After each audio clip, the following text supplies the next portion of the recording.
ഇത് എൻ്റെ വീടാണ്. എൻ്റെ വീട്ടിലെ ഗാർഡനിലുള്ള കുറച്ച് ചെടികളെ നിങ്ങളെ പരിചയപ്പെടുത്താൻ വേണ്ടിയാണ് ഈ വീഡിയോ ഞാൻ എടുക്കുന്നത്. മിക്കവാറും എല്ലാവർക്കും സുപരിചിതമായ ചെടികൾ തന്നെയാണ്. എന്നാലും അതിനെ ഏത് തരത്തിലാണ് നമ്മൾ സംരക്ഷിച്ചു കൊണ്ടുവരുന്നതിനെ കുറിച്ചൊരു അറിവ് പകരാൻ വേണ്ടിയാണ്.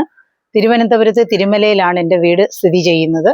ആദ്യമായി നിങ്ങളെ ഇൻട്രൊഡ്യൂസ് ചെയ്യുന്നത് ഫിറ്റോണിയ മൊസൈക് പ്ലാന്റ് എന്നും പറയും. ഇത് വളരെ ബുദ്ധിമുട്ടാണ് ഇതിനെ കെയർ ചെയ്യാൻ. പക്ഷെ പിടിച്ചു വന്നു കഴിഞ്ഞാൽ നല്ലതാണ്. നമുക്ക് ഈസി ആയിട്ട് ഇതിനെ ട്രാൻസ്പ്ലാന്റ് ചെയ്യാനും പറ്റും. ഇത് ബിഗോണിയ ഫാമിലിയിൽ പെട്ടതാണ്. അതിൻ്റെ 2 കളേഴ്സ് ഇവിടെ ഉണ്ട്. ഒന്ന് ഒരു റെഡ്. ഇതും വളരെ ഭംഗിയുള്ള ഒരു പ്ലാന്റ് ആണ്. അധികം വെയിൽ വേണ്ട, എന്നാൽ വെയിലില്ലാതെയും പറ്റുകയില്ല. ഇതാണ് ബട്ടർഫ്ലൈ പ്ലാന്റ്. ഇതിൻ്റെ 2 കളേഴ്സ് ഉണ്ട്. ഒരു ഗ്രീൻ ഉണ്ട്, ഒരു റെഡ് ഉണ്ട്. ഇത് നമുക്ക് വളരെ സുപരിചിതമായ ഒരു പ്ലാന്റ് ആണ്. ഇത് ബഡഡ് പ്ലാന്റ് ആണ്. അതല്ലെന്നുണ്ടെങ്കിൽ കനകാംബരം എന്ന് പറയുന്ന വലിയ ഒരു ഷെർബായിട്ട് വരുന്ന സാധനമാണ്. പക്ഷെ ഇതിപ്പോൾ അങ്ങനെ ബഡ് ആക്കിയിട്ട് ചെറിയ ഇതിൽ വരുന്നതാണ് കനകാംബരം എന്ന് പറയും നമ്മൾ മലയാളത്തിൽ. അടുത്തത് ഞാൻ ഇൻട്രൊഡ്യൂസ് ചെയ്യാൻ പോകുന്നത് അഗ്ലോണിമ വിഭാഗത്തിൽപ്പെട്ട ചെടികളാണ്. അഗ്ലോണിമ പിങ്ക് ആണത്. ഇത് അഗ്ലോണിമ സ്നോ വൈറ്റ്. ഇത് അഗ്ലോണിമയുടെ ഒരു റെഡ് ഷെയ്ഡാണ്. ഇതിൻ്റെ കൂടാതെ അഗ്ലോണിമയുടെ കുറേ വെറൈറ്റീസ് ഉണ്ട്. ഒന്ന് peach, super white, super red, ജയ്പോങ് റെഡ്. ജയ്പോങ് റെഡ് എൻ്റെ കയ്യിൽ നിന്ന് അബദ്ധം പറ്റി വെയിലത്തായിപ്പോയി, അതുകൊണ്ടാണ് അങ്ങനെ നിൽക്കുന്നത്. ഇതാണ് ചൈന റോസ്. ഇത് ഇൻഡോറായും ഔട്ട്ഡോറായും നമുക്ക് ഉപയോഗിക്കാൻ പറ്റും. അടുത്ത ഒരു പ്ലാന്റിനെ ഞാൻ ഇൻട്രൊഡ്യൂസ് ചെയ്യുന്നത് ബ്രോക്കൺ ഹാർട്ട്. ഇത് ഇല ഫുള്ളേ ഇങ്ങനെ വരും. അത് കഴിഞ്ഞിട്ട് വലുതായി കഴിയുമ്പോൾ തന്നെത്താൻ ഇത് പൊട്ടും. അതുകൊണ്ടാണ് ഇതിന് ബ്രോക്കൺ ഹാർട്ട് എന്ന് പേര് കൊടുത്തിരിക്കുന്നത്. അടുത്ത പ്ലാന്റ് ഞാൻ ഇൻട്രൊഡ്യൂസ് ചെയ്യാൻ പോകുന്നത് ഒരു സ്പെഷ്യൽ പ്ലാന്റ് ആണ്. സ്റ്റാർ എർത്ത് എന്ന് പറയും. ഇത് വളരെ സ്ലോ ഗ്രോത്ത് ആണ് ഈ പ്ലാന്റിന്. ഇത് തന്നെ ഒരു വർഷത്തോളമായ ഒരു ചെടിയാണ്. പക്ഷെ പതുക്കെ ഇത് വളരുകയുള്ളൂ. അടുത്തത് സ്പൈഡർ പ്ലാന്റ്. ഇത് ഇൻഡോറായും ഔട്ട്ഡോറായും നമുക്ക് ഉപയോഗിക്കാൻ പറ്റും. ചെറിയ ഫ്ലവർ വേസിലൊക്കെ വെച്ചാലും ഇതിന് നല്ല ഭംഗിയാണ്. അത് കഴിഞ്ഞ് ഫിലാഡെൻഡ്രിയം. ഇതിൻ്റെ റെഡും ഉണ്ട്, ഗ്രീനും ഉണ്ട്. ഇതും വളരെ ഈസി ടു ഹാൻഡിൽ പ്ലാന്റ് ആണ്. ഇതിൻ്റെ റെഡ് ഇവിടെ ഉണ്ട്. Red plant. ഈ പ്ലാന്റ് ആണ് പൗഡർ പഫ്. ഇത് ത്രൂ ഔട്ട് ഇയർ ഇങ്ങനെ ഫ്ലവർ തന്നുകൊണ്ടേയിരിക്കും. പക്ഷെ വെയിൽ വേണം.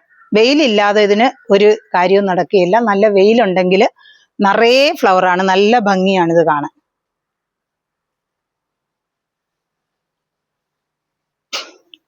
പിന്നെ കുറച്ച് ഓർക്കിഡിൻ്റെ കളക്ഷൻസ് ഉണ്ട്.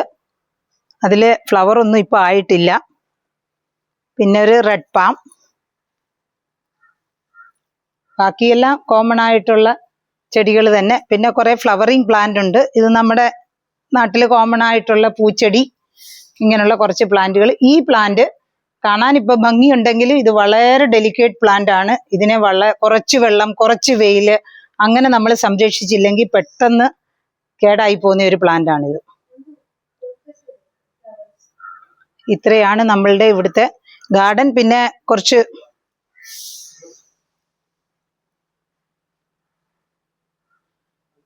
ഇത് ലോൺ ആണ്. ഇത് ശരിക്കും ബഫല്ലോ ഗ്രാസ് എന്നാണ് ഈ ലോൺ ഗ്രാസിന് പേര് പറയുന്നത്.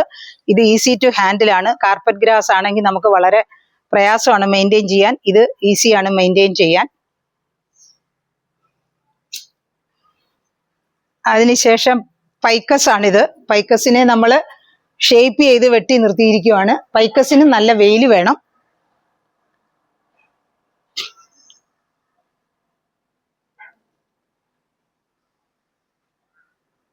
ബോൺസേ. പീപ്പിൾ പ്ലാന്റിന്റെ ഒരു ബോൺസേ ഉണ്ട്. അതിൻ്റെ ഇടയിൽ ഞങ്ങളൊരു മാവും വെച്ചിട്ടുണ്ട്. നാംദോക്ക് എന്ന് പറയുന്ന മാവാണ്. ത്രൂ ഔട്ട് ഇയർ മാങ്ങ ഉണ്ടാകുന്നതാണ്. ഞങ്ങളുടെ വെച്ചിട്ട് ഇപ്പോൾ 8 മാസേ ആയുള്ളൂ. ഈ വർഷം കായ്ക്കുമെന്ന് വിശ്വസിക്കുന്നു. ഇതാണ് ഡൗ ഓർക്കിഡ് എന്ന് പറയുന്നത്. വളരെ ഭംഗിയുള്ള നല്ല മണമുള്ള പൂവാണ്. പക്ഷേ പൂ ഒരു 2 ദിവസത്തിൽ കൂടുതൽ നിൽക്കാറില്ല. സെക്കൻഡ് ഡേ തന്നെ അത് കൊഴിഞ്ഞു പോകും.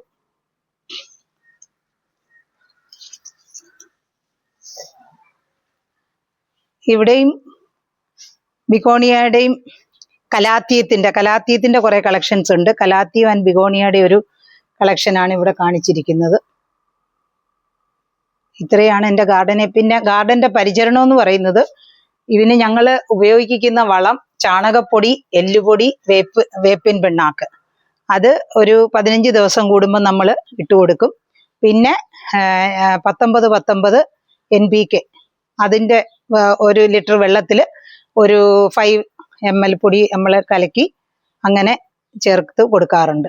പിന്നെ നമ്മുടെ ജൈവം പച്ചക്കറികളുടെ വേസ്റ്റ്, മുട്ടത്തോട്, ഉള്ളിത്തൊലി, ഇതെല്ലാം പുളിച്ച കഞ്ഞിവെള്ളം ഇടയ്ക്ക് കീടനാശിനിയായിട്ട് ഉപയോഗിക്കും. പുളിച്ച കഞ്ഞിവെള്ളം പുളിപ്പിച്ച് നന്നായിട്ട് അതിനെ ഉപയോഗിക്കാറുണ്ട്. ഇങ്ങനെയാണ് നമ്മൾ ഗാർഡന്റെ പരിപാലനം നടത്തുന്നത്.